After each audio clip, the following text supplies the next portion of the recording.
Isang mapagpalang umaga sa inyo, brothers and sisters. Muli si Brother Chito na maghahatid sa inyo ng mabuting balita ng Panginoong Yesus, ang mabuting balita ng kaligtasan. Purihin natin ang Diyos, purihin natin ang Panginoong Yesus. Ang topic po natin ngayon ay or pag-aaralan po natin, sino nga ba ang mapalad sa paghahari ng Diyos at sino ang Ama? Ayan. So, marami po sa atin ang hindi alam or lahat na akala po natin ang tunay na mapalad ay yung mayaman or yung matatalino sa daigdig na ito. Kung yan po ang palagay natin, nagkakamali po tayo. Sapagkat ang tunay na mayaman, ang tunay na mapalad sa paghahari ng Diyos, ito po ay tatalakayin po natin ngayon at ihatid ko po upang hindi po tayo masyadong nagkakaroon ng pag-iisip na minsan halos pati yung buhay natin napapahamak dahil sa pag-iisip natin sa mga bagay na ito, sa daigdig na ito, na inaakala po natin yan po yung makapaghahatid sa atin ng pagiging mapalad natin sa kaharian ng Diyos. Ngunit hindi pala. Kaya kailangan mag-ingat po tayo sa palagay natin, sa pamumuhay natin sa daigdig na ito.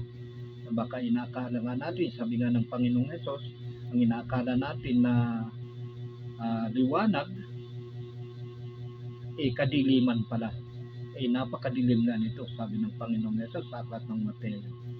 So sa topic natin ngayon, sino ang mapalad? Sino nga ba ang mapalad at sino ang Aba? Ayan, ito ba ang mayayaman, ang mapapapa? Kayo na nga rito. Sorry Sino nga ba? Ito ba ang mayayaman at matatalino sa daigdig na ito? Ang mapalad? Yan bang palagay natin? Hindi po. Nagkakamali po tayo. At sino ang pinakaaba sa paghahari ng Diyos? Ito ba ay ang mahihirap o hindi nakapag-aral? Hindi po. So malinaw na po yung topic natin ngayon. Ayan. So according to the Bible, syempre of course, pag-uusapan po natin ay biblical. Hindi po tayo tutulad sa mga iba na nagkakata ng sarili nilang opinion or sarili nilang pananaw. Sa atin po or sa akin or para sa inyo mga nagsasubscribe, yan po ang kaibahan natin. True biblical po, hindi po sa sariling pag-iisip natin, sapagkat wala po ako noon. Ayan.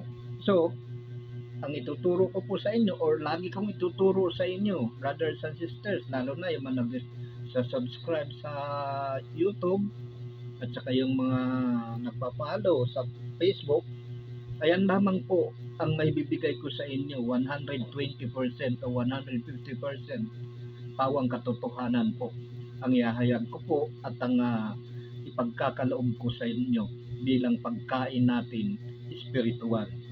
Ayan po. Kasi yun po yung turo sa akin ng Espiritu Santo. Ayun po ang ituturo ko rin sa inyo bilang mga kapatid kay Kristo. Kung kayo man po ay talagang may pananalig sa Panginoon. So, sa topic po natin ngayon ay pag-uusapan po natin at malalaman po natin kung sino nga ba ang mapalad at sino ba ang Aba. So unahin natin yung mapalad. Yan, siyempre. Hindi na ba kayo? So unahin po natin, tunghayan po natin dito sa aklat ng Mateo chapter 5 verse 3 hanggang 12. Ayan, katulad po ng sinasabi ko sa inyo, hindi po ako nagkakatang isip dito sapagkat ang kailangan po natin ngayon, pamumuhay spiritual. Ayan po, itapon na po natin yung buhay na lumang pamumuhay na napapahamak po tayo dahil sa mga ating panuntunan sa buhay. Ngayon po, kailangan po natin, malapit na po ang pagbabalik ng Panginoong Hesus at nakikita na po natin yung mga sign.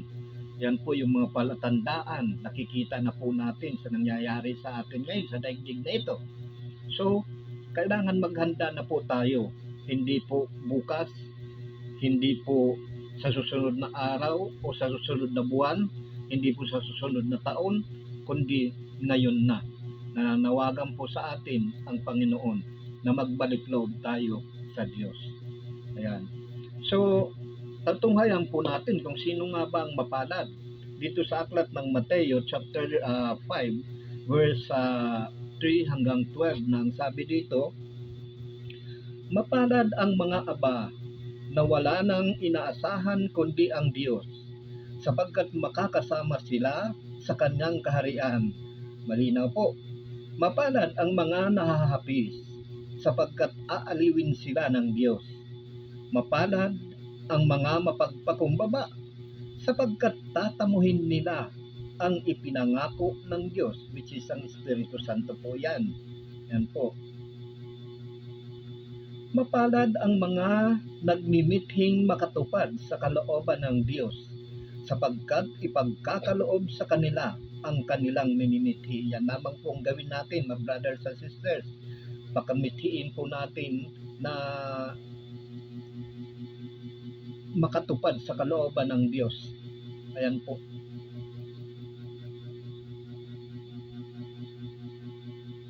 Mapalad ang mga mahabagin, sapagkat kahahabagan sila ng Diyos. Mapalad ang mga may malinis na puso, sapagkat makikita nila ang Diyos. Hallelujah, purihin natin ang Diyos. Ayan po ang katotohanan, makikita po natin ang Diyos. Na hindi po makakita po niyan yung mga taong ayaw sumunod sa utos ng Diyos.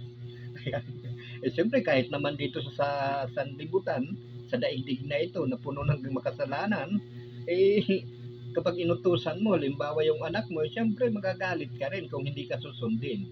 So, how much more ang Diyos na para naman sa atin yan, para sa kaligtasan po natin, para sa magkamit po tayo ng buhay na walang hanggan. Tayo nga, inuutos natin sa mga anak natin, pahirap Kaya ng natin kailangan, lalo na kung malaki na, magtrabaho sila. Diba? Yan ang inuutos natin Pero ang utos ng Diyos, para sa atin yun. Ikaliligtas po natin. Yan po, kaya dapat nating sundin. So tuloy natin. Mapalad ang mga gumagawa ng daan sa pagkakasundo, sapagkat sila'y ituturing ng Diyos na mga anak. Ayan.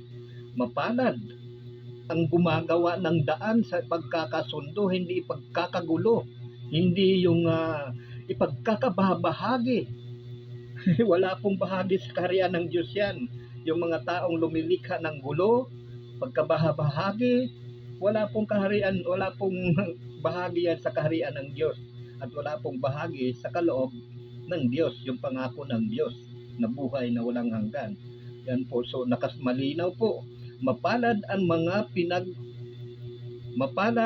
mga gumagawa ng daan sa ipagkakasundo, sapagkat sila'y ituturing ng Diyos na mga anak niya. Ayan.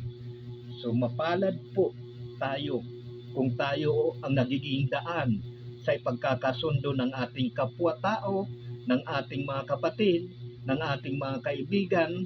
Hindi po yung pag-aaway-awayin natin, ipagkakasundo. Yun po ang nais ng Diyos. Hindi yung pagkakabahabahagi. Ngayon pagkakabahabahagi, kanya-kanya. Kanya-kanyang isip So wala po tayong bahagi sa kaharian ng Diyos. Pagkaganyan, malinaw po. Mapalad ang mga pinag-uusig dahil sa kanilang pagsunod sa kalooban ng Diyos, sapagkat makakasama sila sa kanyang kaharian. Ayan po, mapalad ang mga taong pinag-uusig dahil sa pagsunod sa dahil sa pagsunod sa kalooban ng Diyos. So mapalad po tayo, brothers and sisters, kung tayo po ay inuusig ng sanlibutan dahil sa pagsunod natin sa salita ng Diyos, sa utos ng Diyos. Dahil sa paggawa natin sa salita ng Diyos, mapalad po tayo. Kaya dapat tayong magalak kapag tayo inuusig ng kapwa natin. Dapat tayong dumundag sa tuwa. Ayan po. Hindi po dapat tayo nagagalit or anumang binabalak na hindi maganda kapag may nagagalit sa atin na sa taga-sanlibutan, sapagkat mangyayari po sa atin yan. Ayan. Mangyayari po sa atin yan kung tayo po ay nagmimithi na makasunod sa kalooban ng Panginoon. Sapagkat nasusulat po yan uusigin kayo ng dahil sa akin. Diba? So mapalad tayo. Pag tayo ay pinagwiwikaan ng hindi magaganda dahil sa pagsunod natin sa kalooban ng Diyos, ayan po yan. Kaya dapat tayong magalak. So tuloy, mapalad kayo kapag dahil sa akin inaalimura kayo ng mga tao, pinag-uusig at pinagwiwikaan ng lahat ng uri ng kasamaan na pawang kasinungalingan. Magdiwang kayo at magalak sapagkat malaki ang inyong gantimpala sa langit. Ganyan din ang ginawa ng mga tao sa mga propetang nauna sa inyo. Ayan po. So, magdiwang daw tayo, sabi ng Panginoong Yesus. Magdiwang at magsaya at lumundag sa tuwa kung tayo po ay dahil sa Kanya, sa pagsunod natin sa kautusan ng Diyos, sa kalooban ng Diyos, tayo inuusig, pinagwiwikaan ng pawang kasinungalingan, dapat daw tayong magdiwang at magsaya, lumundag pa sa tuwa, sapagkat malaki ang gantimpala natin sa langit. Yan po, brothers and sisters. Kaya wag po kayong malulungkot kapag kayo po ay pinagwiwikaan ng kung ano-ano, sapagkat hindi naman tayo, hindi dapat ang hanapin po natin, brothers and sisters, yung kahalagahan natin sa Diyos, hindi sa tao. Kasi ang tao wala pong magagawa. Ang gawain po talaga ng sanlibutan, manira ng kapwa. Yan po yan. Kasi hindi nila nakikilala ang Diyos na kanilang sinasamba. Kaya wala pong gagawin yan kung hindi siraan ka, parang crab. Kasi pagka crab mentality, ang daigdig na ito ay yung sanlibutan na ito, ang crab kasi hihilain ka pababa niyan. Ayaw niya na makaakyat ka doon sa bato. Pagka nakita ka niyan, kakagatin yung galamay mo, hihilain. So ganyan po ang tao sa sanlibutan, crab mentality. Kapag nakita na malapit ka sa Diyos, nandyan na. Kaya ako nga, brothers and sisters, nung nag-uumpisa ako, talagang nariyan ang dyablo. May gagamitin po siyang tao. Kaya mag-ingat po tayo. Yung taong yun, biktima din po yun. Kaya dapat unawain po natin. Biktima siya ng dyablo sapagkat hindi niya alam ang katotohanan. Lahat tayo, biktima tayo ng dyablo kung hindi natin alam. Biktima tayo ni Satanas. Kung hindi lang natin alam, lahat tayo. Kahit ako po, naglilingkod na ako sa Diyos, naghahayag na ako ng kanyang salita minsan nabibigla ako Ganyan po ang dyablo. Parang leon yan aali-aligid, umaatungal, naghahanap ng masisida. Ganyan si dyablo, ganyan si Satanas. Kaya kung para sa kaalaman po natin, brothers and sisters, kaya dapat nag-iingat po tayo. Ayan po. Well, kung tayo man ay nagkakasala, agad po tayong humingi ng tawad sa Diyos. Makipag-usap tayo. Well, accept natin kung ano yung parusa sa atin. Siyempre, lahat ng pagkakasala, lahat ng pagkakamali, may punishment. So, kung ano yung punishment sa atin, tanggapin natin. At humingi tayo ng tawad. Hindi sa tao. Kasi ang tao walang magagawa yan. Ano ka pa niyan eh. Yung itutulak ka pa yan. Tutulak ka pa sa kasamaan. Walang masasabing maganda sa iyo ang tao, lalo na kung ito'y talagang pinaghaharian ng dyablo. Ito yung may tatak na ng pagkaalipin ni Satanas. Walang sasabihin, lalo na kung naglilingkod ka na sa Diyos, walang sasabihin na maganda ang kapwa, ang tao mo, ang tao, sa daigdig na ito. Lahat paninira. Ganun po ang tao sa daigdig na ito. Para sa kalaman po natin. Sumapalad po tayo. Kaya wag po tayong magagalit o sasamang loob natin kapag ito po ay nangyayari. Bagkus ano ang sabi ng Panginoong Hesus? Mapalad kayo kung dahil sa akin inaalimura kayo ng mga tao, pinag-uusig at pinagwiwikaan ng lahat ng uri ng kasamaan na pawang kasinungalingan. Ano ang sabi ng Panginoong Hesus? Magdiwang kayo at magalak sapagkat malaki ang inyong gantimpala sa langit. Ganyan din ang ginawa ng mga tao sa mga propetang nauna sa inyo. Mangyayari po sa atin yan. Yung mga propeta nga na nauna sa atin, ganyan, ginawa din sa kanila. Diba? Yung iba nga ng mga propeta, pinapatay eh. So, ganyan po. Kaya wag po tayong magagalit kapag dumating po sa buhay natin ang mga ganyang pagsubok. Ayan. So, ayan. Matunghayan pa rin po natin sa aklat ng Lucas, chapter 6,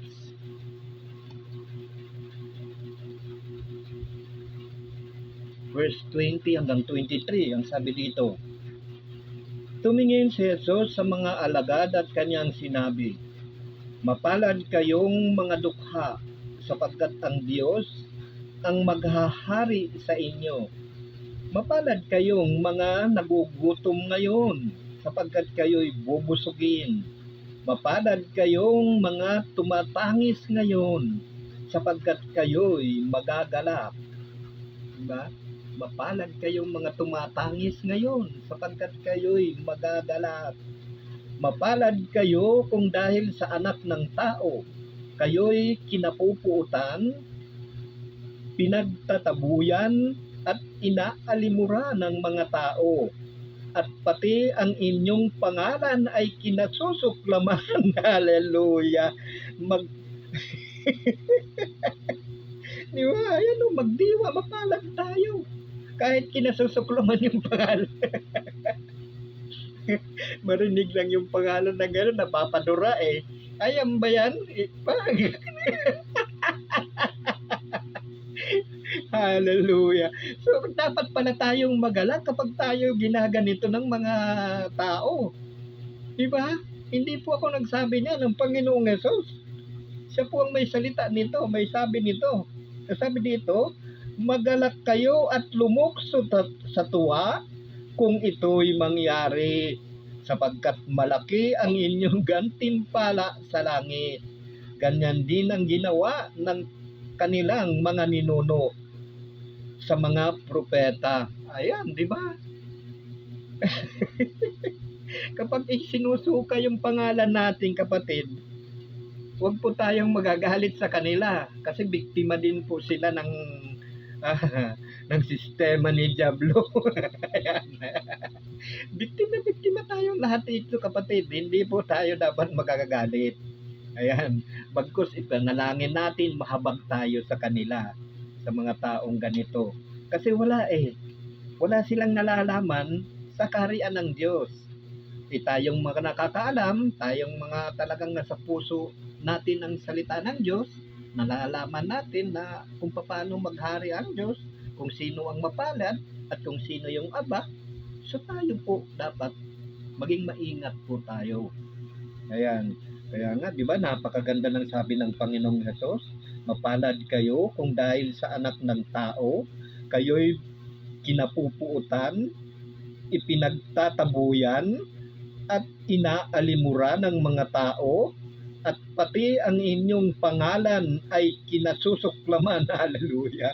Magalak kayo at lumukso sa tuwa kung ito'y mangyari, sapagkat malaki ang inyong gantimpala sa langit. Gayon din ang ginawa ng kanilang mga ninuno sa mga propeta. So hindi na bago itong nangyayari ngayon. Kaya alam na natin di ba? Ganyan na binibigyan po tayo ng parable ng Panginoong Hesus sa mga salita niya, kaya mga talinghaga Kaya nga lang marami po talaga hindi nakakaunawa.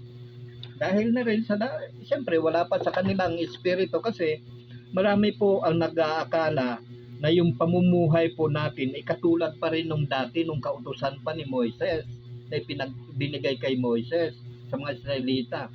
Ang hindi po natin alam, yan nga po yung nasasabi, nasusulat doon sa aklat ng Isaiah chapter 42 verse 9. Mga bagong bagay ang isasaysay ko bago pa mangyari. Ayan po yan. Yan yung po yung ginagawa ko ngayon. Pinaparating sa inyo ng Panginoong Hesus bago pa po mangyari. Lahat po ng nasusulat sa banal na kasulatan, mangyayari po yan sa atin Makamatayan, mangyayari po yan kung patuloy tayong hindi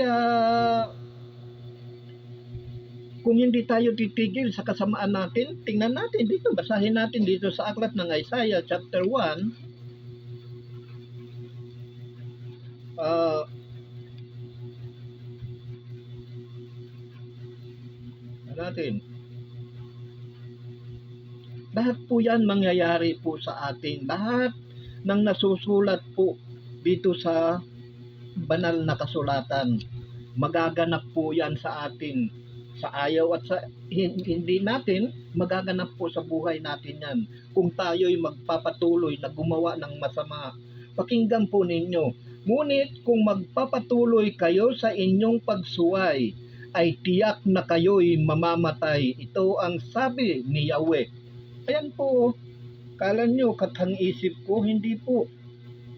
Hindi ko po kayo ipapahamak. Kaya binibigyan po kayo ng paalala ng Panginoon upang hindi po mangyari sa inyo yung mga bagay na iyan. Nung nasusulat po dito sa aklat ng Isaiah 42, nang sabi dito, mga bagong bagay ang isasaysay ko ngayon bago pa mangyari. Ayan, di ba napakabuti ng Diyos? Ngayon nga, sa kapanahunan natin, sa ng tao mapapahamak ka na kahit nakikita, ayaw sabihin sa'yo.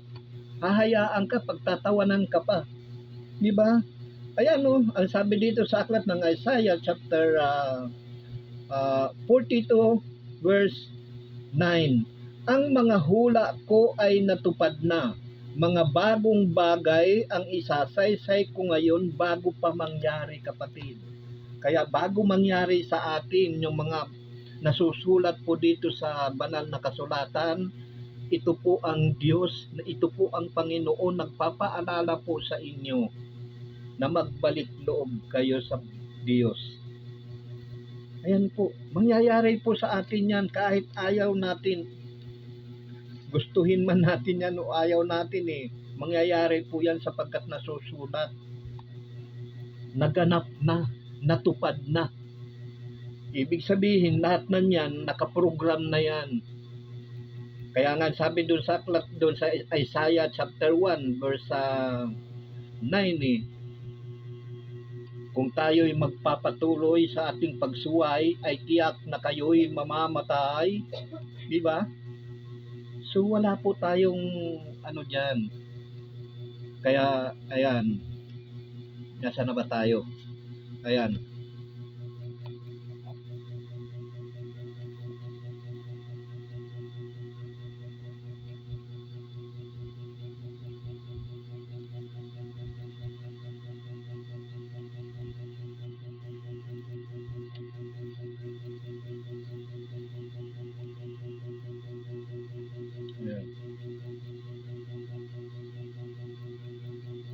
Mapalad kayo kung dahil sa anak ng tao kayo'y kinapuputan, ipinagtatabuyan at inaalimuran ng mga tao, at pati ang inyong pangalan ay kinasusuklaman. Magalak kayo at matuwa at lumukso sa tuwa kung ito'y mangyari, sapagkat malaki ang inyong gantimpala sa langit. Gayon din ang ginawa ng kanilang mga ninuno sa mga propeta. Ayan, di ba? So dapat po tayong kapag nangyayari po sa atin ng mga bagay na ganyan, hayaan na natin ang Diyos. Ang Diyos na ang bahala noon sa mga, kasi wala naman po tayong pakialam sa mga ganyan eh. Dapat natin pakialaman kung ano yung ipinagkaloob sa atin ng Diyos na gawain natin, yun po yung panghawakan po natin ng taos sa puso. Halimbawa, pagpapahayag ng salita ng Diyos, kung yan po ang ipinagkaloob sa atin, well, gampanan po natin nang nanggagaling dito sa puso, hindi yung napipilitan lang. Kung pang-unawa or kung paglilingkod, kaya maglingkod tayo sa Diyos. May kanya-kanya pong kaloob ang Diyos sa atin. Nagkataon nga lang sa akin, ito ang ipinagkaloob sa akin. Kailangan kong magpahayag ng salita ng Diyos. Bakit ko kamo nasabo? Nasabo. Bakit ko kamo nasabi? Tingnan natin dito sa aklat ng unang Korinto. I think unang Korinto, mga kaloob.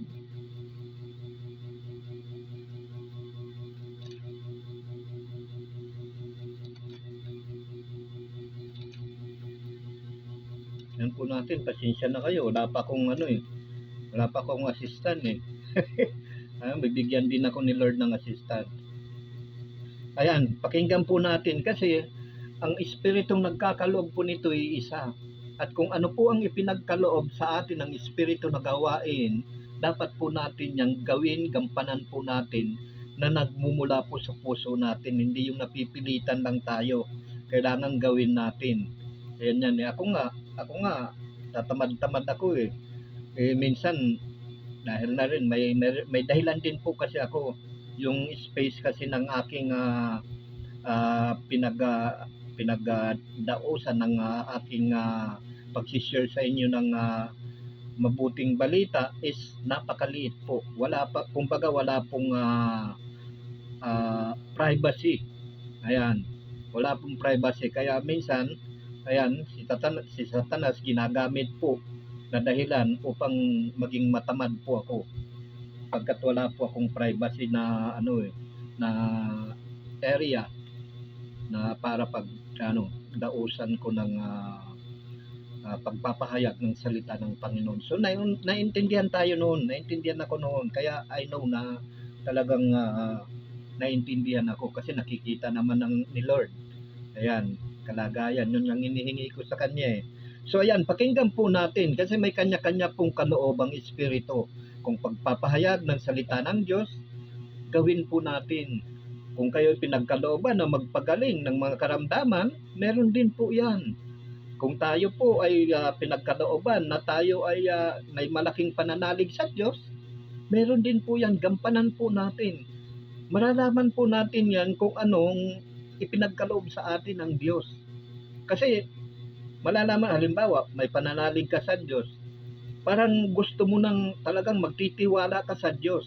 Yung buhay mo, ibibigay mo sa Diyos, hindi sa tao. Sa Diyos mo ipagkakatiwala yung buhay mo. Ganyan po yan. Doon mo malalaman yan na pananalig sa Diyos. Kung ang pinagkaloob sa iyo is pananalig, mararamdaman po natin yan. Katulad sa akin, pagpapahayag ng salita ng Diyos, kaya kapag hindi ako nakapagpahayag ng halimbawa yung schedule ko, may nangyayari po sa katawan ko, karamdaman. Yan po isang araw po kapag inutusan ako ng Espiritu Santo na magpahayag at tinamad ako, may palo po sa akin, may punishment po sa akin at nararamdaman ko po. Kaya humihingi po ako ng tawad kaagad sa Diyos. Ayan. So dapat ganyan po tayo kung tayo ay nagmimithi na makasunod sa kalooban ng Diyos. Pakinggan po natin dito sa aklat ng unang Korinto chapter 12 verse 4 na lang para medyo mabilis. Ang sabi dito, Iba't iba ang kaloob, ngunit iisa lamang ang espiritong nagkakaloob ng mga ito. Iba't iba ang paraan ng paglilingkod. Ayan, makinig po kayo. Iba't iba ang paraan ng paglilingkod. Ngunit iisa lamang ang Panginoong pinaglilingkuran. Iba't iba ang mga gawain, ngunit iisa lamang ang mga gumagawa ang mga gawain, ngunit iisa lamang ang Diyos na sumasalahat ng taong gumagawa ng mga iyon. Ang bawat isa'y binigyan ng kaloob na naghahayag na sumasa kanya ang Espiritu para sa ikabubuti ng lahat. Sa isa'y pinagkalooban sa pamamagitan ng Espiritu ang kakayahang magpahayag ng mga aral ng Diyos, at yan po ang nangyari sa akin, magpahayag ng mga aral ng Diyos. Yan po ang at meron pa, hindi lang po, kasi kapag ganyan gusto mo talagang karunungan ng Diyos, nakikilala mo nga yung tao kung sino yung may binabalak na hindi maganda. Nakikita po natin yan. Hindi po sa pagsisinungaling po. Bakit ako magsisinungaling? May magagawa, may gagantimpalaan ba ko kung ako magsisinungaling? Malalaman po natin yan sa pamagitan ng Espiritu. Yung mga taong nagbabalak sa iyo ng masama, malalaman po natin yan, brothers and sisters. Kaya dapat po tayo magtiwala lang sa Diyos. Manalig po tayo sa Diyos. Yan po yung tinutukoy dyan na pananalig. Nagtitiwala tayo sa mga bagay na hindi natin nakikita, which is ang Diyos lang ang nakakaalam ng iniisip natin. Malalaman po natin yan. Kung sino yung tao na may binabalak na hindi maganda, malalaman po at isasabihin sa iyo ng Espiritu. Nangyari na po sa akin yan. To be honest. Kaya hindi po dapat natin na ang Espiritu Santo, dapat hindi po natin yan na binibigyan ng sama ng loob. Dapat kung ano po yung inuutos ng Diyos sa atin, sundin po natin. Yan po yan. Paalala po sa atin. Ayan. Ang kakayahan, ayan. Sa isa'y ipinagkaloob sa pamamagitan ng Espiritu ang kakayahang makapagpahayag ng mga aral ng Diyos. At sa isa'y ang kakayahang makaunawa ng aral ng Diyos.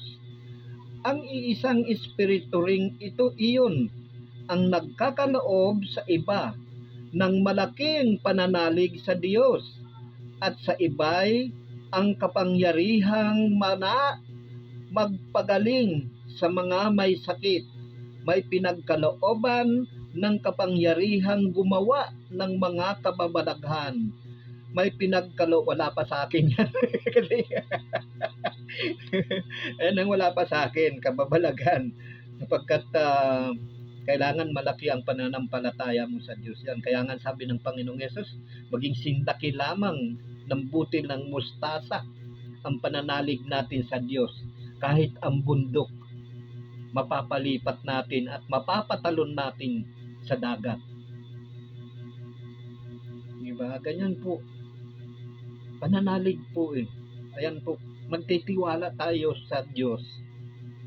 Yan po yung ibig sabihin ng pananalig. May pinagkalooban ng kapangyarihang gumawa ng mga kababalaghan. May pinagkalooban naman ng kapangyarihan sa pagpapahayag ng salita ng Diyos, at may pinagkalooban din ng kakayahan makakilala kung aling kaloob ang mula sa Espiritu at kung alin ang mula sa masamang espiritu. May pinagkalooban ng kakayahang makapagsalita sa iba't ibang wika, at sa iba naman ang magpaliwanag niyon. So meron din po ako niyan kasi napapaliwanag ko naman po kapag may mga katanungan. At saka yung itong espiritu, kung alin yung masama, nakikilala mo sa pananalita ng tao, makikilala po natin kung ito nga ba ay may katotohanan o wala sa pamamagitan ng salita. Kung ito nga ba ay spiritual na pangungusap niya or pangungusap ng isang tao lamang. Ayan po, malalaman po natin yan kasi yung espiritu po yan ang nakakaunawa na ipinagkaloob po sa atin ng Diyos. So yan po, sabihin ninyo katang-isip ko na. Ayan, so maliwanag naman po, may kanya-kanyang kaloob sa atin. Kaya nga dito, sabi nga, mapalad kayo at ay magalak kayo at lumukso sa tuwa kung ito'y mangyari, sapagkat malaki ang inyong gantimpala sa langit. Gayon din ang ginawa ng mga ninuno sa mga propeta. Ayan. So, sino nga ba ang tunay na mapalad? Ayan, ano nga ba ang ginagawa nito ng taong tunay na mapalad? Mas lalong talagang kailangan natin maging mapalad tayo. Yun po kasi kung magiging kung sino yung mapalad, pakinggan po natin kung sino yung tunay na mapalad sa aklat ng Lucas chapter 11, 27 hanggang 28. Listen carefully, brothers and sisters. Yan po. Ayan. Samantalang nagsasalita si Jesus, may isang babaeng sumigaw mula sa karamihan at nagsabi sa kanya, "Mapalad ang babaeng nagdala sa inyo sa kanyang sinapupunan at nagpasuso sa inyo." Ngunit sumagot siya, "Higit na mapalad ang mga nakikinig sa salita ng Diyos at tumutupad nito." Hallelujah. Diba?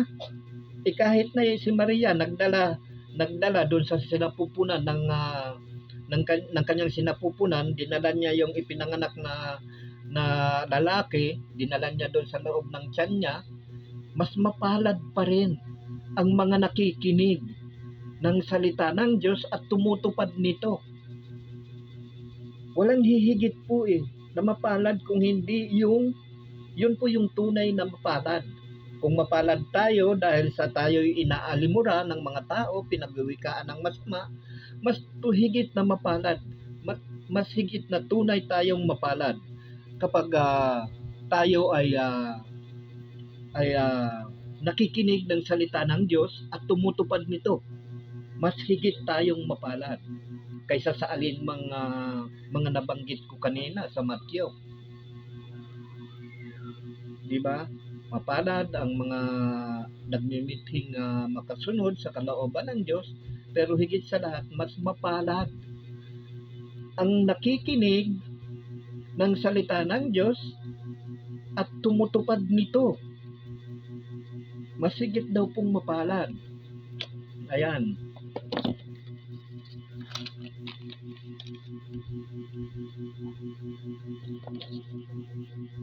So, ayon pa rin sa Biblia, pinag-uusapan natin according to the book of Luke chapter 21 verse 17, kapag kinaputan kayo, sabi ng Panginoon, kapuputan kayo ng lahat dahil sa akin. Ngunit hindi mawawala ni isang hibla ng inyong buhok. Sa inyong pagtitiis ay tatamuhin ninyo ang buhay na walang hanggan. Ipanatag ninyo ang inyong kalooban. Huwag kayong mabalisa tungkol sa pagtatanggol sa inyong sarili, sapagkat bibigyan ko kayo ng katalinuhan at ng pananalitang hindi kayang tutulan o pabulaanan ng sinuman sa inyong mga kaaway. Hallelujah.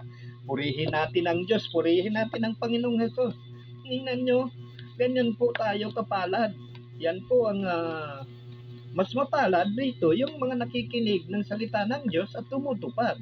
Pero maging mapalad pa rin tayo dahil sa kahit na tayo kinapupuutan ng mga tao, pinagwiwikaan ng masasama, napawang kasinungalingan, isinusuka na yung pangalan natin, magdiwang pa rin tayo at magsaya. Huwag po tayong magagalit o malulungkot sapagkat kasama natin ang Diyos eh. Kaya nga sabi nga dito sa Luke chapter 21:17, kapupuutan kayo ng lahat dahil sa akin. 18, ngunit hindi mawawala ni isang hibla ng inyong buhok. 19, sa inyong pagtitiis ay tatamuhin ninyo ang buhay na walang hanggan. Diba? Sa ating pagtitiis sa pang-aalimura, pang-aalipusta, pag-uusig sa atin, pagwiwikaan tayo ng masasama, ng pagpawang kasinungalingan, magdiwang pa rin tayo at magalak at lumukso sa tuwa. Bakit? Tatamuhin ninyo ang buhay na walang hanggan. Diba? At higit pa dyan, ipanatag ninyo ang inyong kalooban. Huwag kayong mababalisa tungkol sa pagtatanggol sa inyong sarili, sapagkat bibigyan ko kayo ng katalinuhan at ng pananalitang hindi kayang tutulan o pabulaanan sino man sa inyong mga kaaway. Ayan po. Purihin natin ang Diyos, purihin natin ang Panginoong Jesus, brothers and sisters. Talagang tunay na napakabuti ng Diyos. Ayan. So, ayan po, yung mga mapalad. So, dako naman po tayo doon sa hindi mapalad. Sino nga ba itong hindi mapalad? Excited na ba tayo na malaman? Well, dadako po tayo doon. Ayan. Sino nga ba itong mga aba? Ayan. So, sino itong mga aba? Pakinggan natin sa aklat ng Lucas, chapter 6, verse 24 hanggang 26. Kung sino itong mga aba na ito. Ayan. Pakinggan po natin itong mga kawawang ito para sa Diyos. Aba. Aba kasi means kawawa or talagang pinakamahirap para sa Diyos. Ayan. Pakinggan po natin ang sabi dito sa aklat ng Lucas chapter 6 verse 24 up to 26 na sabi po dito, ngunit sa aba ninyong mayayaman ngayon, sapagkat nagtamasa na kayo ng kaginhawaan. Sa aba ninyong mga busog ngayon, sapagkat kayo'y magugutom. Sa aba ninyong nagsisitawa ngayon, sapagkat kayo'y magdadalamhati at magsisitangis. Ayan. Kaya tumawa na kayo hanggang gusto ninyo. Ayan. So, sa aba ninyong nagsisitawa ngayon, sapagkat kayo'y tatangis at magdadalamhati. Ayan po. Sa aba ninyong nagsisitawa ngayon, sapagkat kayo'y magdadalamhati at magsisitangis. Saba ninyo kung kayo'y pinupuri ng lahat ng tao, sapagkat gayon din ang ginawa ng kanilang mga ninuno sa mga bulaang propeta. Ayan. So, ginawa na pala ito ng mga tao noon, mga ninuno natin.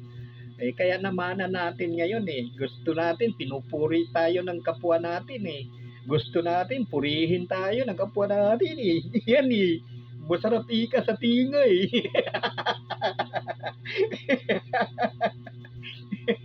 hindi natin alam, pinakaaba pala tayo ngayon dyan sa malinaw na malinaw po, hindi po, sabi dito sa 26, sa aba ninyo kung kayo'y pinupuri ng lahat ng tao, sapagkat gayon din ang ginawa ng kanilang mga ninuno sa mga bulaang propeta.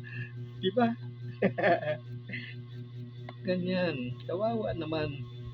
Ito pala yung pinakaaba sa paghahari ng Diyos. Kada ko, yung pinakamahirap sa daigdig na ito, yun yung pinakaaba sa Diyos. Hindi pala.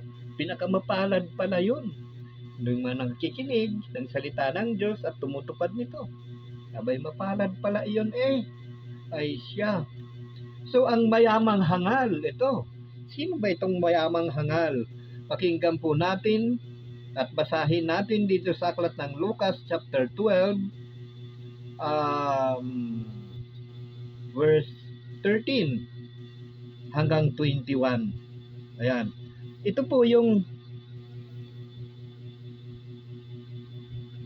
yung isang mayamang hangal na sagana yung kanyang bukirin sa kanyang pag-aani, marami siyang naaani, and then dumating yung time, brothers and sisters, na siya ay wala nang mapaglagyan na kamalig ng kanyang mga inaani. So sa isang gabi, nag-isip siya, ano kayang gagawin ko ika? So basahin natin para mas mabuti. Unawaan po natin, pakinggan po natin dito sa aklat ng Lucas chapter 12 verse 13 hanggang 21.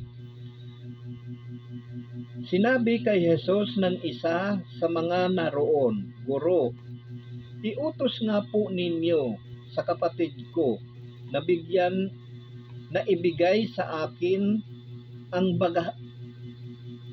ang bahagi ko sa aming mana. Sumagot siya, Ginoo, sino ang naglagay sa akin bilang hukom o tagapaghati ng mana ninyo? At sinabi niya sa kanilang lahat, mag-ingat kayo sa lahat ng uri ng kasakiman, sapagkat ang buhay ng tao ay wala sa laki ng kayamanan. Diba? Ang buhay ng tao, kapatid, wala sa laki ng kayamanan. Kahit ka naghihirap, nasa sayo naman ang buhay. So magalak pa rin tayo. Diba? Kaya no,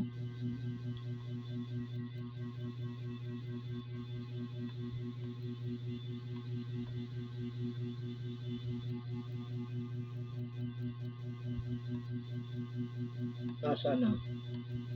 At sinabi niya sa kanilang lahat, mag-ingat kayo sa lahat ng uri ng kasakiman, sapagkat ang buhay ng tao ay wala sa laki ng kayamanan. At pagkatapos ay isinaysay ni Jesus ang isang talinghagang ito. Ang bukirin ng isang mayaman ay umani ng sagana. Kaya't nasabi niya sa sarili, ano ang gagawin ko? Wala na akong mapaglagyan ng aking ani. Gigibain ko ang aking mga kamalig at magtatayo ako ng lalong mas malaki. Doon ko ilalagay ang aking ani at ari-arian. At sasabihin ko sa aking sarili, ayan, marami na akong ari-arian. Hindi na ako kukulangin habang buhay. Kaya't mamamahinga na lang ako. Kakain, iinom, at magsasaya. Ngunit sinabi sa kanya ng Diyos, hangal. Kala niya, mayaman na raw siya. Hangal. Sa gabing ito'y babawian ka ng buhay. Kaninong mapupunta ang mga bagay na inihanda mo? So, gayon din ang mangyayari sa atin. Pakinggan ninyo. Gayon ang sasapitin ng nagtitipon ng kayamanan para sa sarili.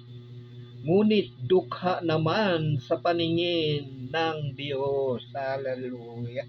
Purihin natin ang Diyos. Purihin natin ang Panginoong Yesus. Marami kang kayamanan, brothers and sisters, pero dukha ka naman sa paningin ng Diyos. Paano tayo niyan? Bago na tayo, brothers and sisters, mga kapatid. Isang panawagan po ito. ng ng pagbabago. Ayan, pagbago ng buhay, magbihis na po tayo ng ating kasuotan. Palitan na natin ang bagong damit. Total, mayaman naman tayo, di ba? Palitan na natin yung damit natin, yung kasuotan natin. Ayan, para tayo ay maging mapalad. Ayan. Kaya nung tinuturo doon sa mayaman, ang sabi doon sa aklat ng Mateo, kailangan ipagbili mo muna yung kayamanan mo at ipamahagi mo sa mga dukha. At pagkatapos noon, sabi ng Panginoon, bumalik ka sa akin at sumunod. Diba? Ayun ang mapalad kapag sumunod tayo sa Panginoon. Diba? So, ayan. So, sino ba ang dukha? Ang dukha at ang mayaman. Ayan, pakinggan natin sa aklat ng Santiago chapter 1 verse 9 hanggang 11. Ang sabi dito sa aklat ng Santiago, ayan, pakinggan natin. Ikarangal ng dukha, ng dukhang kapatid, ang pagkakataas sa kanya ng Diyos. O itataas pala tayo mga dukha eh. Itataas pala tayo ng Diyos. Di ba? Ang mga dukha, sumapalad pa rin tayo. Dahil itataas tayo ng Diyos. Kaya sabi dito sa aklat ng Santiago chapter 1 verse 9, ikarangal ng dukhang kapatid ang pagkakataas sa kanya ng Diyos at ng mayayaman at ng mayamang kapatid ang pagkababa sa kanya, sapagkat ang kayamanan ay lilipas gaya ng bulaklak ng damo. Ang damo'y natutuyo sa matinding sikat ng araw. Nalalanta ang kanyang mga bulaklak at kukupas ang kanyang ganda. Gayon din naman ang mayaman ay mamamatay sa gitna ng kanyang mga kaabalahan sa buhay. Wala na noon. Wala na sa buhay. Kaabalahan lang po Correction please. Ayan. Kasi bawal pong sobrahan, bawal din kulangan. Kung ano po yung nasusulat dito, yun lamang po. Kaya lang medyo napasarap yung pagbigkas ko, kaya napasobra. Ayan. So, ang sabi dito, gayon din naman, ang mayaman ay mamamatay sa gitna ng kanyang mga kaabalahan. Kaya madali po tayong namamatay dahil sa kaabalahan natin sa mga bagay sa sanlibutan ito. Tuwang-tuwa naman si Satanas. Ay siya, paring aking mga anak ay kasisipag, talagang hindi ka nagpapabaya. Ay siya, sige, pagbutihin mo lang. Ay pagdating ng panahon, magsasama-sama tayo ka. Ay siya, ay ganiriga, kainaman Ganyan si Satanas kapag tayo ay nagsisikap, sige ka, para mapadali ka mapunta sa akin. Madagdagan yung mga alagad ko. Ayan. Lahat po tayo ganyan ang nangyayari. Lahat ng tao sa kadaigdig na ito. Abala sa paghahanap ng mga pagkain, pananamit. Ngunit anong sabi sa aklat ng Mateo, sabi ng Panginoon, ito ang kinahuhumalingan ng mga taong walang pananalig at pananampalataya sa Diyos, yung mga bagay sa sanlibutan. So, hindi tayo mapalad kasi yun ang pinagkakabala natin, yung mga bagay sa sanlibutan ito. Anong palad doon? Ay siya, ay tayo'y aba pa rin. Ngay kainaman. So, tuloy pa rin natin. Dito sa aklat ng Santiago pa rin, babala sa mayayaman. Ayan, paano ba babala? Ayan, ano nga ba yung babala para sa mayayaman? Ayan, Santiago 5, 1 hanggang 6.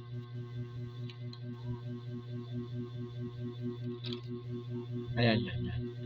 Pakinggan po natin at tunawain natin ang sabi dito sa aklat ng Santiago chapter 5 verse 1 up to 6. Sabi dito, pakinggan ninyo ito, kayong mayayaman. Tumangis kayo at humagulhol dahil sa mga kapighatiang darating sa inyo. Bulok na ang inyong mga kayamanan at kinain na ng tanga ang inyong mga damit. Kinain na ng kalawang ang inyong ginto at pilak. At ang kalawang ding iyon ang magiging katibayan laban sa inyo at parang apoy na uubos sa inyong laman. Iyan ang kayamanang inimpok ninyo para sa mga huling araw. Sumisigaw laban sa inyo ang upa na hindi ninyo ibinigay sa mga gumagapas sa inyong bukirin. Umabot sa langit sa pandinig ng Panginoon, makapangyarihan sa lahat, ang mga hinain ng mga mang-aani na inyong inapi. Nagpakalayaw kayo at nagpasasa dito sa lupa. Nagpataba kayong parang mga hayop na papatayin. Hindi hinatulan ninyo at ipinapatay ang mga matuwid. Hindi sila lumaban sa inyo. Hallelujah. Ganyan po. Wala pa akong magagawa. Yun talagang mangyayari sa mayayaman daw eh. Hindi po ako may sabi niyan. Ang may sabi po niyan, yung banal na kasulatan. Gayon talaga eh. Tanggapin natin. Kung talagang hindi natin mababago yung sarili natin, tanggapin natin. Nasa impyerno na tayo. Ganun lang eh. Wala namang pilitan. Kung ayaw natin, wala naman namimilit yan eh. Di magpakasa tayo. Ayan ang yan yung isip ng mga taong walang kinikilalang Diyos. Magpakasaya ika tayo habang tayo'y nabubuhay. Kapag tayo ay namatay, wala na. Ayan po, nandyan po yan sa aklat ng Eklesiastiko. Hanapin nyo na lamang po. Ayan yung isip ng mga taong walang kinikilalang Diyos. Talagang ang gawain ng Diyos para sa kanila, kahangalan. Hindi nila alam. Yan karunungan ng Diyos. Ayan. So, karunungan ng Diyos. Ayan, karunungan ng Diyos. Tama pala yung sinabi ko. Tingnan nyo, hindi ko naman. Kasi ang karunungan ng Diyos kasi, baliwala sa tao eh. Diba? Akala kasi natin, yung karunungan natin sa daigdig na ito, sa libutan ito, kalugod-lugod na sa Diyos. Akala natin yung mga pinag-aaralan natin is kalugod-lugod sa Diyos. Hindi natin alam, kaibigan, kapatid, isa pala tayo sa Aba para sa karya ng Diyos. Wala tayong bahagi. Kung tayo'y mananangan sa karunungan natin, wala tayong bahagi sa karya ng Diyos. Isa sa mga aba, isa po tayo sa mga aba sa kaharian ng Diyos. Ayan po. Sapagkat ayon po sa Biblia, sa banal na kasulatan, ang karunungan ng sanlibutan nito ay kamangmangan para sa Diyos. Ang katalinuhan ng sanlibutan ito ay kamangmangan, at ang kalakasan ng sanlibutan ito ay kahinaan, na higit na kahinaan para sa Diyos. Pero ang kahinaan ng sanlibutan ito ay kalakasan ng Diyos, higit na malakas. Marami po sa atin, or halos lahat, kahit na nga yung mga nakikinig ng salita ng Diyos, walang pagbabago. Ganun pa rin.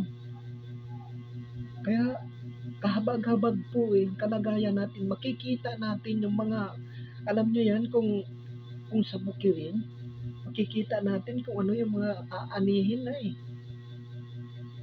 Kahit pa ulit-ulit na pakikinig ng salita ng Diyos, na andun pa rin yung buhay, yung lumang buhay. Panlalait, paggawa ng kwento, diba? So walang pagbabago. Ano ang mapapala natin yan, brothers and sisters? Wala po tayong mapapala. Isa pa rin tayong aba para sa paningin ng Diyos.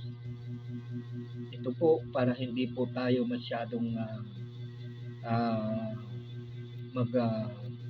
mag-assume o mag-expect sa karunungan na kala natin yung karunungan natin sa daigdig na ito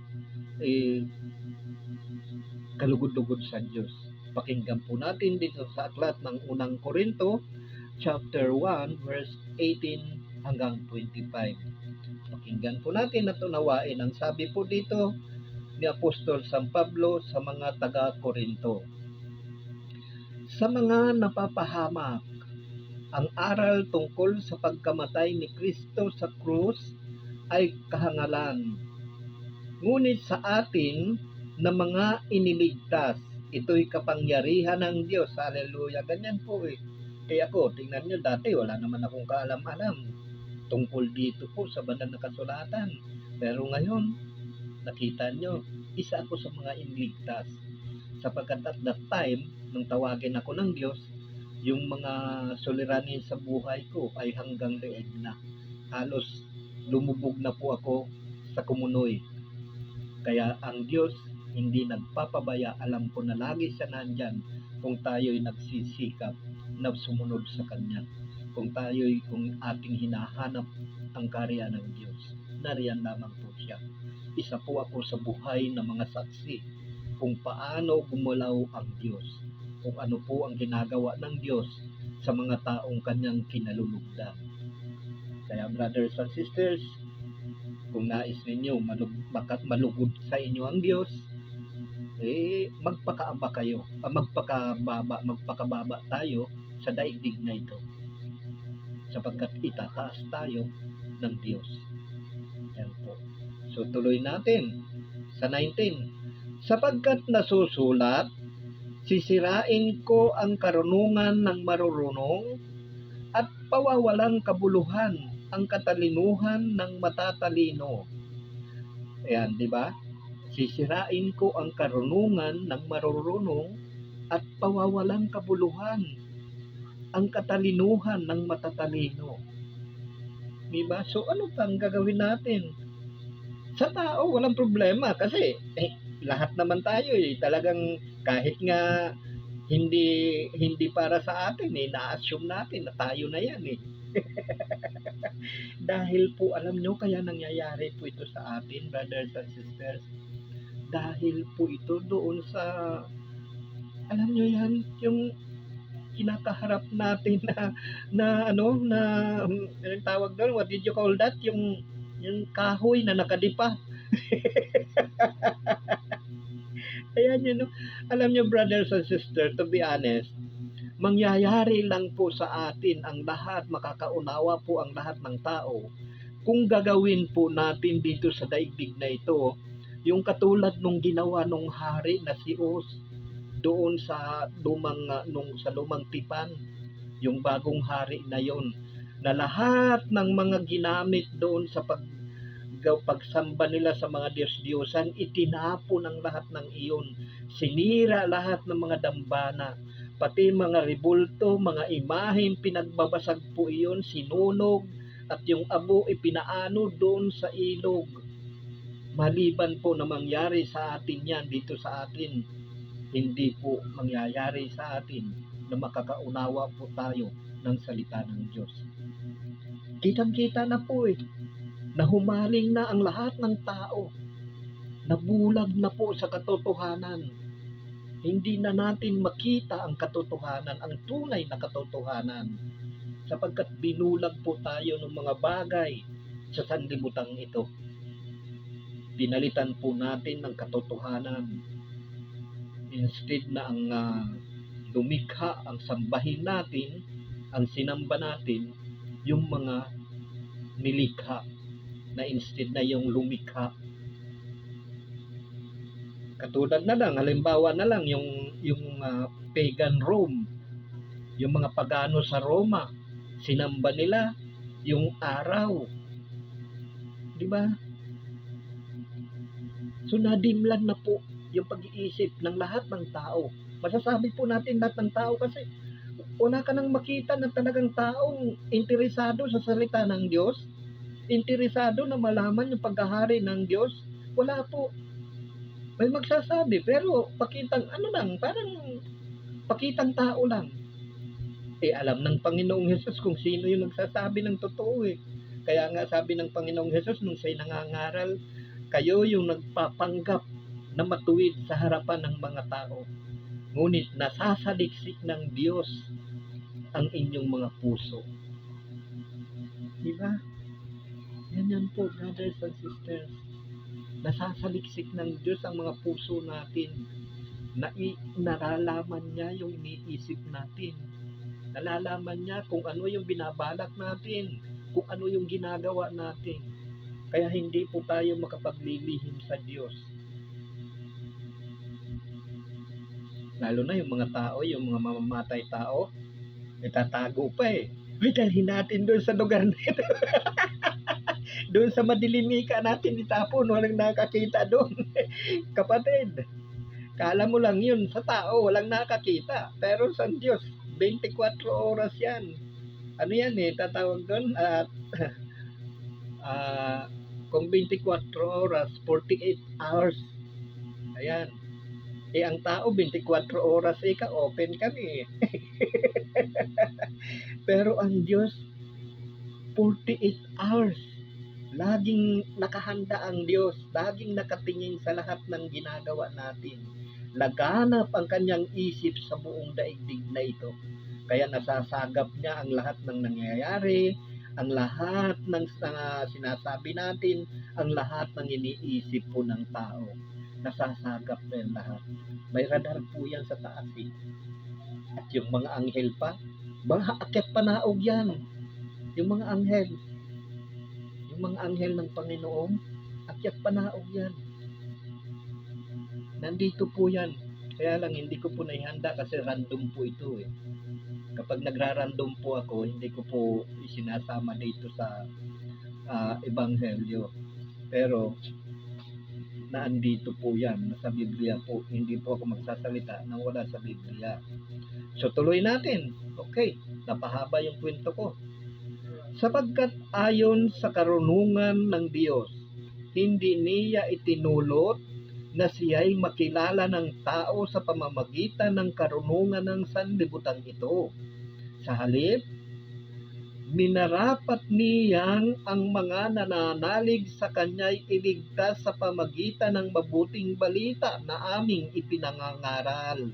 Ngunit ipinalagay naman ng sanlibutan na isang kahangalan. Ayan, mabuting balita, kapatid. Ayan, dapat ang pinakikinggan natin. Hindi yung mga bali-balita sa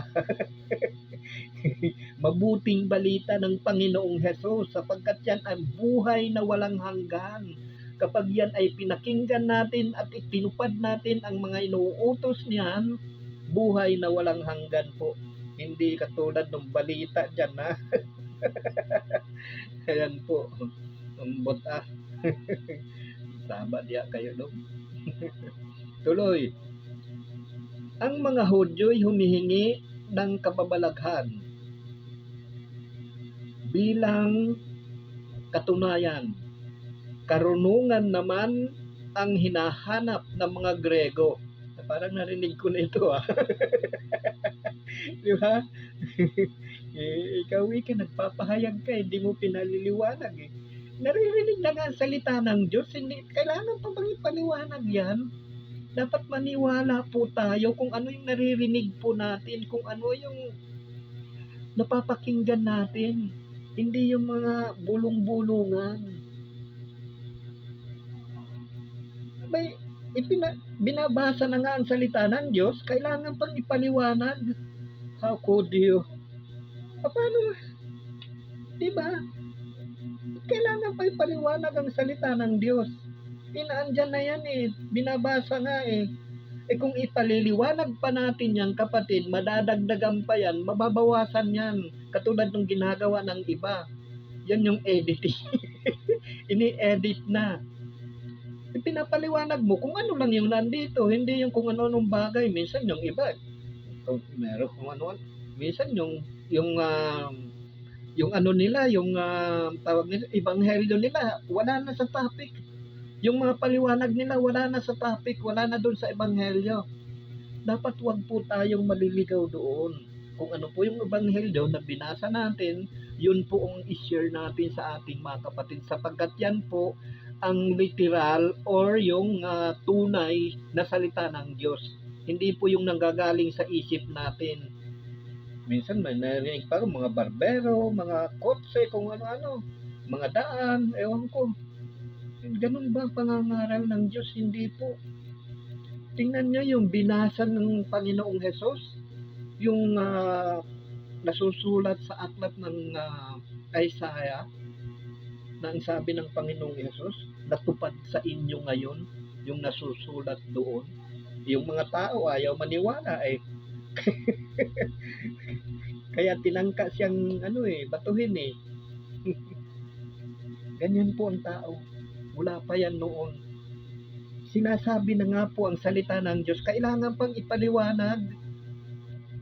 Pwede naman ipaliwanag yan, pero katulad niyan, halimbawa, ang mga Hudyo ay humihingi ng kababalaghan bilang katunayan.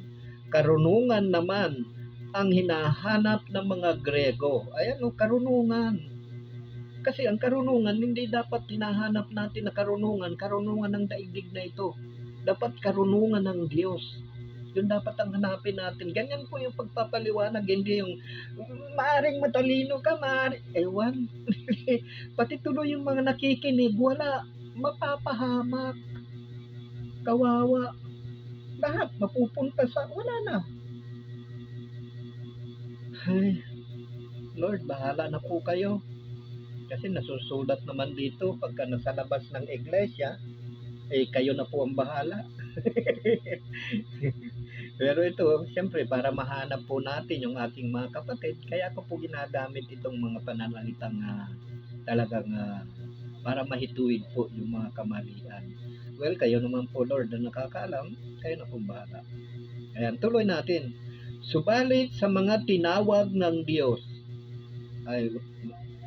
ngunit ang ipinangangaral namin si Kristo ipinako sa krus, isang katitisuran sa mga Hudyo at kahangalan para sa mga Hintel. Subalit sa mga tinawag ng Diyos, maging Hudyo at Grego, si Kristo ang kapangyarihan at karunungan ng Diyos. Sapagkat ang inaakala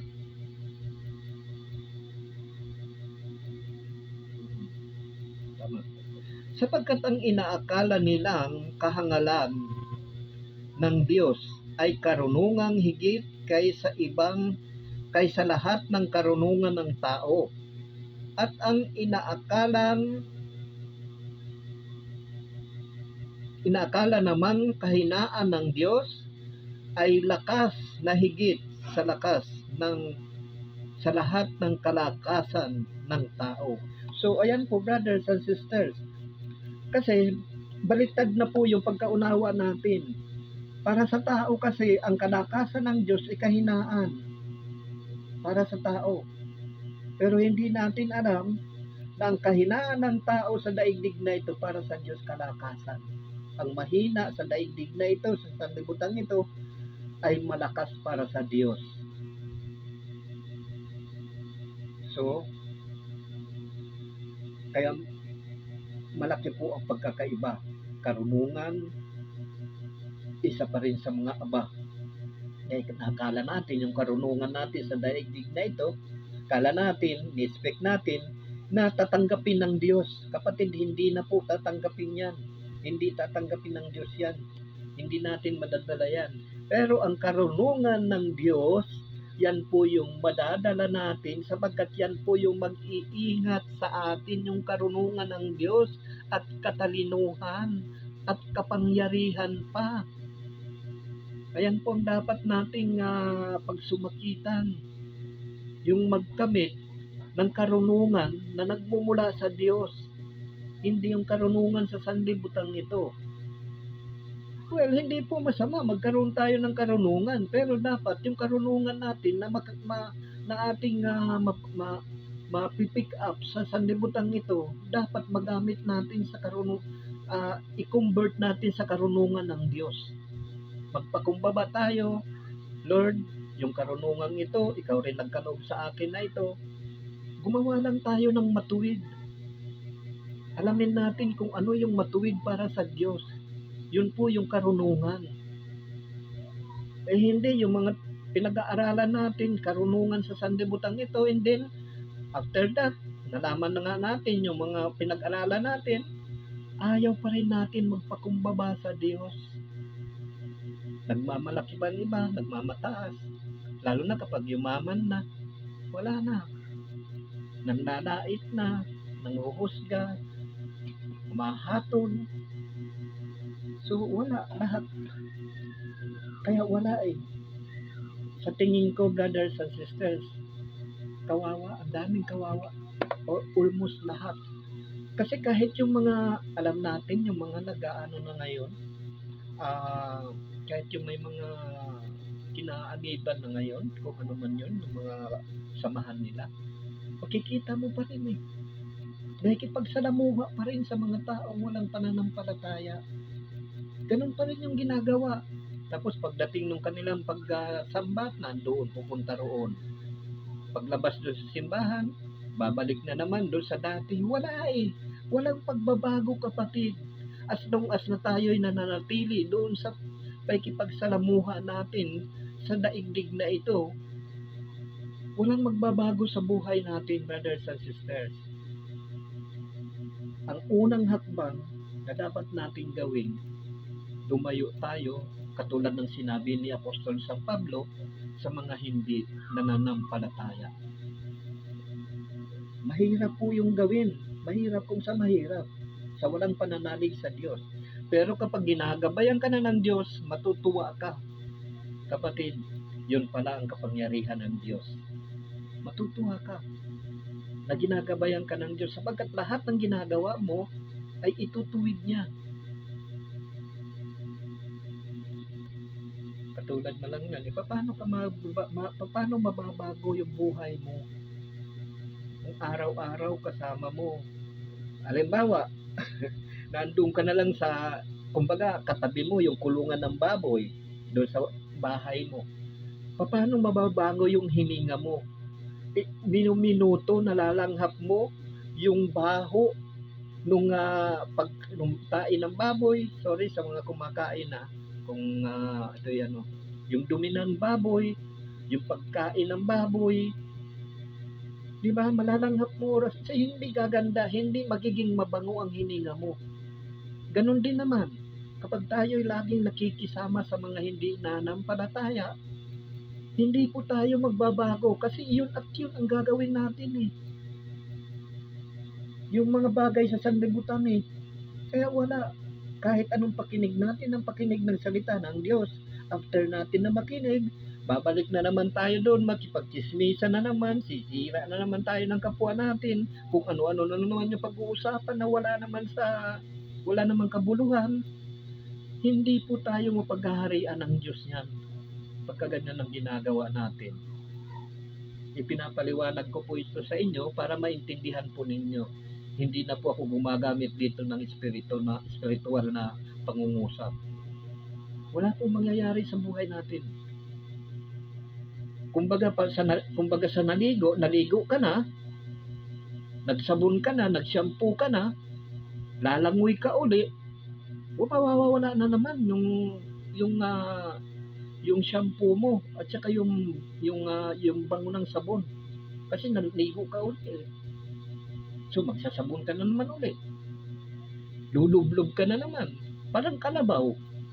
Kahit kuskusan mo yan, kahit i-brush mo yan, yung katawan yan, kapag nakakita siya ng leak or ng paliguan ng kalabaw, papaligo at papaligo yan, hindi mo mapipigilan yan. Kasi naranasan ko po yan nung ako'y bata pa, nung ako'y nasa probinsya, may kalabaw kasi kami na isa na maliit na binili ng tsuhing ko, iniwan sa amin noon, yung ginagamit namin kapag kami ay nagpupunta sa mga tiangge, dinadala namin doon yung mga kalakal namin, yung mga katulad mong saging, ayan, lahat ng mga tanim namin. Pero maliit yung kalabaw, malimit pa yung kalabaw nung bata pa ako, maliit pa yon. So, ganyan po. Hindi mo mapipigilan ang kalabaw kapag nakakita ng papaliguan na, lalo na kung tanghali na, mainit na. So, kahit anong pigil mo noon, hindi lulublob at lulublob doon sa putikan. Ayan. So, yung pangungusap ko sa inyo ngayon, brothers and sisters, ito po ay makasanlibutan po itong pangungusap. Pananalita po ng tao ito para makakunik po kayo. So, ganyan po tayo.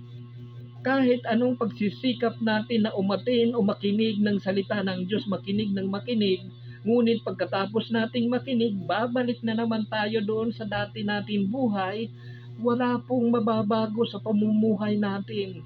Ang isang way para magbago ang buhay natin, huwag po tayong makisama sa mga di sumasampalataya. Sapagkat ang hindi nananampalataya, brothers and sisters, to be honest, wala po itong hindi po niya kilala ang Diyos. Sapagkat kung kilala po niya ang Diyos, hindi dapat nananampalataya na sa Diyos. Nananalig na po siya. Ganun po yan. Kaya siyempre, nandun na naman, chismis na naman tayo, yun na naman, may kung ano-ano naman pinag-uusapan na wala namang kabuluhan. So, wala mangyayari sa buhay natin. Paulit-ulit lang. Unlike ng mga kasama mo, parang ano rin ganun din naman. Kapag nasa office kayo, dapat magkakasama kayo, iisa yung ano doon. Kasi work po yan iisang pananaw dapat doon. Kung ano yung pananaw ng presidente, yung pinakapinuno, dapat ganun din lahat ng tao roon sa office. Ganyan din naman po tayo.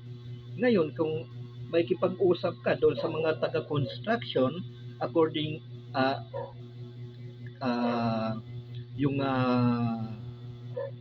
tungkol doon sa trabaho mo, hindi maintindihan yun Kasi iba yung pananaw noon. O halimbawa, investment na lang. Nasa investment ka. Ngayon, may kipagsalamuha ka doon sa carpenter o sa construction. Kukuha ka ngayon ng advice doon. Walang may bibigay sa'yo na advice yun Kasi hindi niya alam yung investment kaysa doon sa halimbawa, labor na lang. Hindi niya alam yon. So, kailangan, ang kakausapin mo ngayon is yung marunong din sa investment. Diba? Kung may kipag-usap ka sa hindi marunong sa pag-i-invest ano mapupala mo doon? So, ganyan din po tayo. Kapag tayo ay patuloy nakipagsalamuha sa mga hindi nananampalataya, mahahawa din po tayo nito Parang labahan. Kapag ang puti, nagbabad ka ng labahan. Kapag ang puti, isinama mo doon sa dikolor, mahahaluan. Makukulayan. So, ganyan din po ang tao. Ganon din po tayo. Kung tayo ay nagmimithi na manalig at manampalataya at sumunod sa kalooban ng Diyos, kapag sumama po tayo sa mga hindi nananampalataya, mahahatak po tayo nito Kasi malakas ang hatak ng sanlibutan. Lalo na kung kumukuti-kutitap ng ilaw, pupuntahan.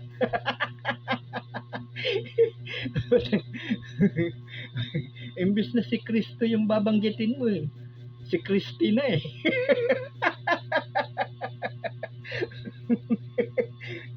Imbis na si Kristo, mababanggit mo si Kristi. Kasi kumukuti-kutitap na ilaw So yan po, brothers and sisters, ginising ko lamang po yung mga kaisipan natin sa pananalita po ng sanlibutan. Yan po. Wala na pong kinalaman yun. Kumbaga, inalimbawa ko lamang yung nagbigay lamang ako ng parable para doon sa mga nangyayari. Kung ano yung magiging kahinatnan natin kung tayo ay patuloy na makikisalamuha sa mga hindi nananampalataya. Kung tayo ay nananampalataya na sa Diyos, pero kung hindi pa naman, well, bahala kayo kasi buhay ninyo yan eh. Ito naman po, para doon sa mga hindi nananampalataya or para doon sa mga nananampalataya. Para tayo'y makilala natin ang Diyos. Kasi hindi papasok ang Diyos sa atin kung tayo'y patuloy doon sa lumang buhay natin. So yun lamang po, brothers and sisters, saan man kayo naroroon, sa apat na sulok ng daigdig na ito, samot dalangin ko, sumain nyo ang pagpapala ng Diyos Ama, Diyos Anak at ng Espiritu Santo. Sumain nyo ang kapayapaan ng Panginoong Yesus. Hanggang sa muli, brothers and sisters, kung loloobin ng Panginoong Yesus na ako'y muling makapagpahayag ng mabuting balita, saan man kayo naroroon sa apat na sulok ng daigdig na ito. Sumain niyo ang pagpapala ng Panginoong Yesus. God bless you all. Thank you, Lord. Thank you, Jesus.